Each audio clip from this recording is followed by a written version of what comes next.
ಶತಾಧಿಪತಿ ಜೇಷಾಮ್ ಜಬುದೊರೆ.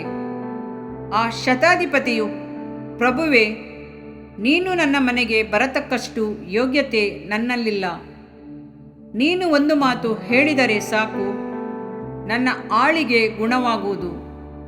ಮತ್ತಾಯ 8:8. ಸತ್ಯವೇದದಲ್ಲಿ ಅನೇಕ ಶತಾಧಿಪತಿಗಳನ್ನು ಕುರಿತು ನಾವು ಓದುತ್ತೇವೆ. ಶತಾಧಿಪತಿ ಎಂಬ ಪದವಿ ರೋಮಯ ಸರ್ಕಾರದಲ್ಲಿ ಕೊಡಲ್ಪಟ್ಟದ್ದಾಗಿದೆ.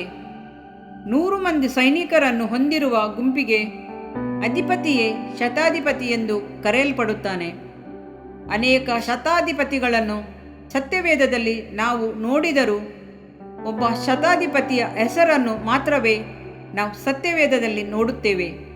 ಅವನ ಹೆಸರು ಕೊರ್ನೆಲ್ಯನು. ಅಪೊಸ್ತಲ ಕೃತ್ಯ 10:20. ಹೆಸರು ಗೊತ್ತಿಲ್ಲದ ಅಪರಿಚಿತ ವ್ಯಕ್ತಿಯನ್ನು ಕುರಿತು ಮತ್ತಾಯ 8:5 ನಾವು ಓದುತ್ತೇವೆ. ಆ ಶತಾಧಿಪತಿಯು ಅನೇಕ ವಿಧಗಳಲ್ಲಿ ಯಥಾರ್ಥನಾಗಿದ್ದು ವಿಶೇಷವಾದ ವ್ಯಕ್ತಿಯೇ ಆಗಿದ್ದನು. ಈ ಭಾಗವನ್ನು ನಾವು ಸತ್ಯವೇದದಲ್ಲಿ ಓದುವಾಗಲೇ ಅವನೊಬ್ಬ ಭಕ್ತಿವಂತನಾಗಿದ್ದನು ಎಂಬುದನ್ನು, ಕರ್ತನ ರಾಜ್ಯಕ್ಕೆ ಅವನು ದೂರವಾದವನಲ್ಲ ಎಂಬುದನ್ನು ನಾವು ಅರಿತುಕೊಳ್ಳುತ್ತೇವೆ.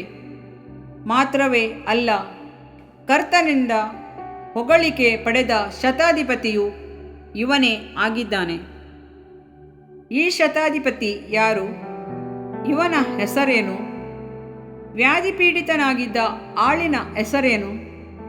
ಜನರನ್ನು ಪ್ರೀತಿಸಿ ಅವರಿಗಾಗಿ ಸಭಾ ಮಂದಿರವನ್ನು ಕಟ್ಟಿಸಿಕೊಟ್ಟ ಈ ಶತಾಧಿಪತಿಯ ಹೆಸರೇನೆಂದು ಸತ್ಯವೇದದಲ್ಲಿ ಹೇಳಿಲ್ಲ.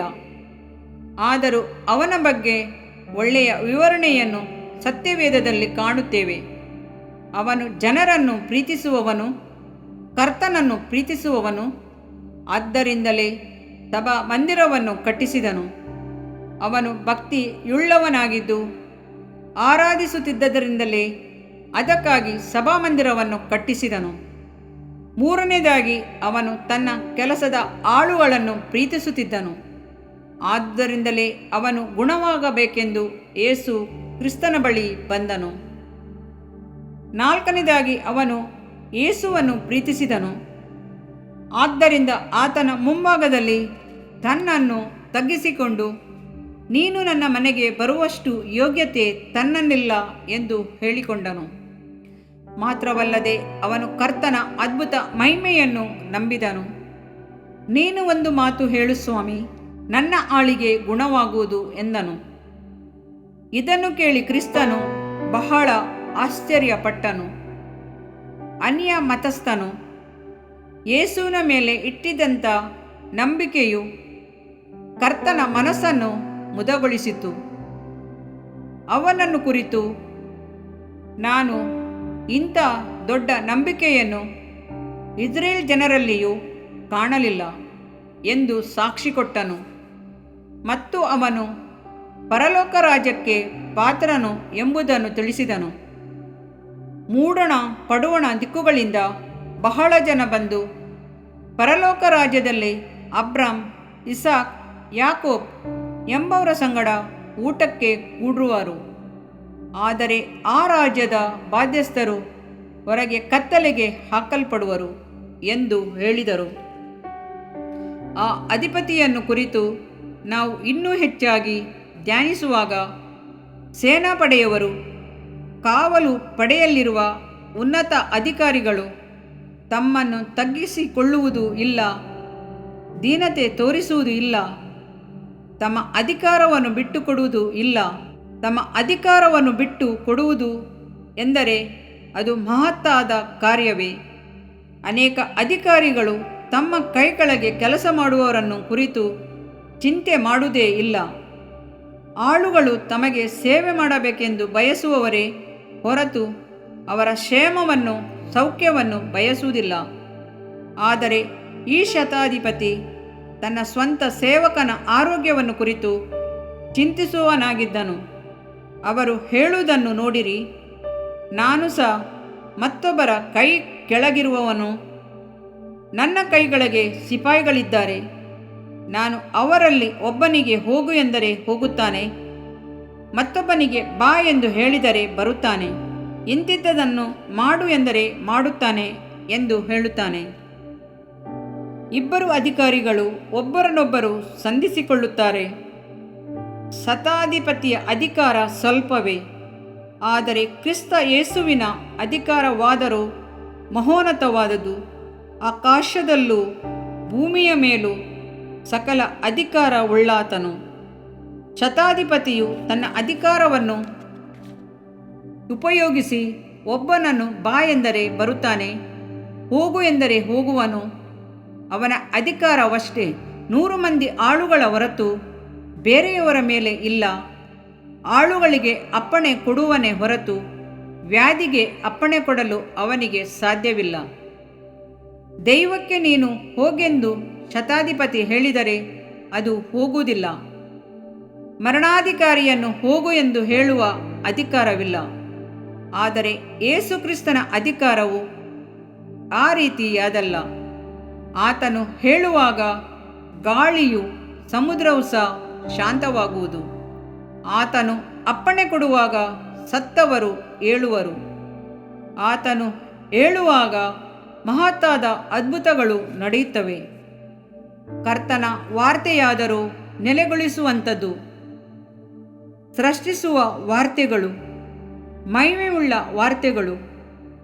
ಸೂರ್ಯನನ್ನು, ಚಂದ್ರನನ್ನು, ನಕ್ಷತ್ರಗಳನ್ನು ತನ್ನ ಮಾತಿನಿಂದಲೇ ಉಂಟು ಮಾಡಿದನು. ಮಾತ್ರವಲ್ಲ, ಆತನು ವಾರ್ತೆಯನ್ನು ಕಳುಹಿಸಿ ಗುಣಪಡಿಸುವ ಮಹಿಮೆಯುಳ್ಳಾತನು. ಆದ್ದರಿಂದಲೇ ಶತಾಧಿಪತಿಯು ನೀನು ಒಂದು ಮಾತು ಹೇಳು, ಗುಣವಾಗುವನು ಎಂದು ಹೇಳಿದನು. ಯೇಸುಕ್ರಿಸ್ತನು ಶತಾಧಿಪತಿಯ ವಾರ್ತೆಯನ್ನು ಸನ್ಮಾನಿಸಿದನು. ಕೆಲವು ಸಂದರ್ಭಗಳಲ್ಲಿ ಆತನು ವ್ಯಾಧಿಯುಳ್ಳವರನ್ನು ಮುಟ್ಟಿ ಗುಣಪಡಿಸಿದನು. ದೆವ್ವಗಳನ್ನು ಗದರಿಸಿ ಓಡಿಸಿದನು. ಕಿವುಡು ಕಿವಿಗಳಲ್ಲಿ ತನ್ನ ಬೆರಳಿಟ್ಟು ಅದ್ಭುತ ಮಾಡಿದನು. ಕುರುಡನ ಕಣ್ಣುಗಳ ಮೇಲೆ ಕೆಸರನ್ನಿಟ್ಟು ಗುಣಪಡಿಸಿದನು. ಆತನ ವಸ್ತ್ರದ ಗೊಂಡೆಯಲ್ಲಿಯೂ ಸಹ ಮಹಿಮೆ ಹೊರಟು ರಕ್ತಕುಸುಮ ರೋಗವುಳ್ಳ ಸ್ತ್ರೀಯನ್ನು ಗುಣಪಡಿಸಿತು. ಆದರೆ ಶತಾಧಿಪತಿಯನ್ನಾದರೂ ತನ್ನ ವಾರ್ತೆಯನ್ನು ಕಳುಹಿಸಿ ಗುಣಪಡಿಸಿದನು. ಶತಾಧಿಪತಿಗೆ ಎಷ್ಟು ಸಂತೋಷವಲ್ಲವೇ? ದೇವಮಗುವೆ, ನಿನ್ನ ದೇವರ ಅಧಿಕಾರವನ್ನು, ಬಲವನ್ನು ಸ್ವಲ್ಪ ಯೋಚಿಸಿ ನೋಡಿರಿ. ಕರ್ತನು ತನ್ನ ಅಧಿಕಾರವನ್ನು ತನ್ನ ಮಕ್ಕಳಿಗೆ ಕೊಡುತ್ತಾನೆ. ಶಿಷ್ಯರನ್ನು ಆತನು ಕಳುಹಿಸಿದಾಗ ತನ್ನ ಅಧಿಕಾರವನ್ನು ಅವರಿಗೆ ಕೊಟ್ಟು ಕಳುಹಿಸಿದನು ಎಂದು ಮತ್ತಾಯ 10:1 ಓದುತ್ತೇವೆ. ಅಶುದ್ಧಾತ್ಮಗಳ ಮೇಲೆ ಕರ್ತನು ಅಧಿಕಾರವನ್ನು ನಮಗೆ ಕೊಟ್ಟಿದ್ದಾನೆ.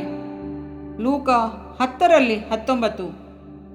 ನೀನು ದೇವರ ಮಗುವಾಗಿರುವುದರಿಂದ ನಿನ್ನ ವಾರ್ತೆಗೆ ಬಲವುಂಟು, ಮಹಿಮೆ ಉಂಟು ಎಂಬುದನ್ನು ಮರೆಯಬೇಡ.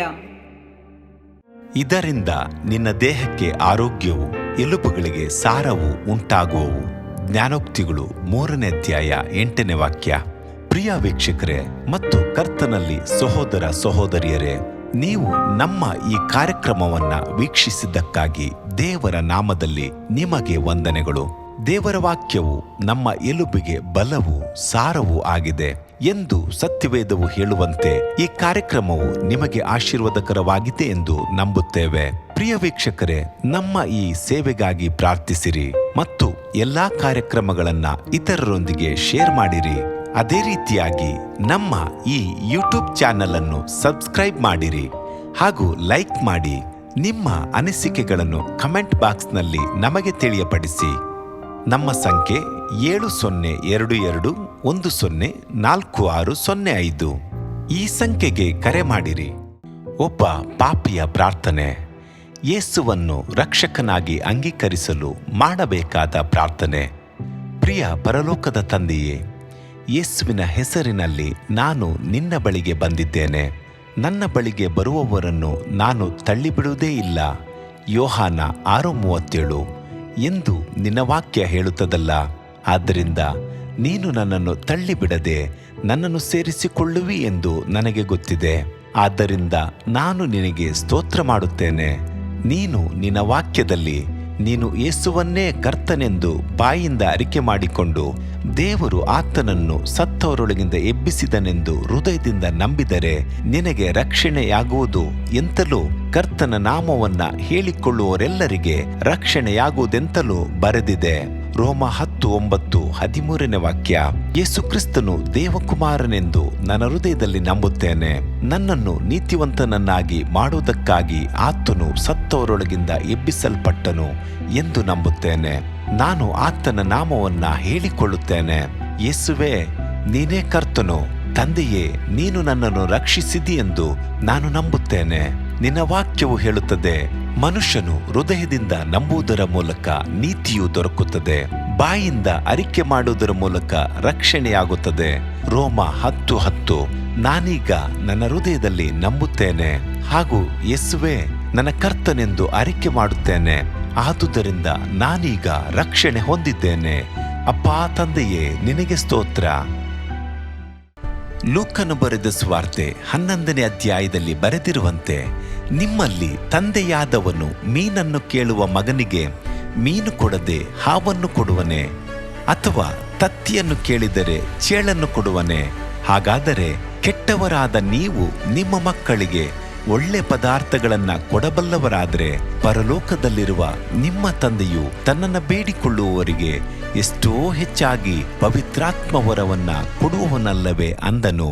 ತಂದೆಯೇ, ನೀನು ಕೇಳಿಕೊಳ್ಳುವವರಿಗೆ ಪವಿತ್ರಾತ್ಮನ ವರವನ್ನು ಹೇರಳವಾಗಿ ಕೊಡುವಾತನಾಗಿದ್ದಿ. ಆದ್ದರಿಂದ ನನ್ನ ಮೇಲೆಯೂ ನಿನ್ನ ಆತ್ಮನನ್ನು ಸುರಿಸಬೇಕಾಗಿ ಬೇಡಿಕೊಳ್ಳುತ್ತೇನೆ. ಕೀರ್ತನೆ 81:10 ಬರೆದಿದೆ, ಅಗಲವಾಗಿ ಬಾಯಿದೆರೆಯಿರಿ, ಅದನ್ನು ತುಂಬಿಸುವೆನು. ಕರ್ತನೇ, ನನ್ನನ್ನು ಪವಿತ್ರಾತ್ಮನಿಂದ ತುಂಬಿದಂತ ನೀನು ನನ್ನನ್ನು ಅನ್ಯ ಭಾಷೆಯ ವರದಿಂದಲೂ ತುಂಬುವವನಾಗಿದ್ದಿ ಎಂದು ನಂಬುತ್ತೇನೆ.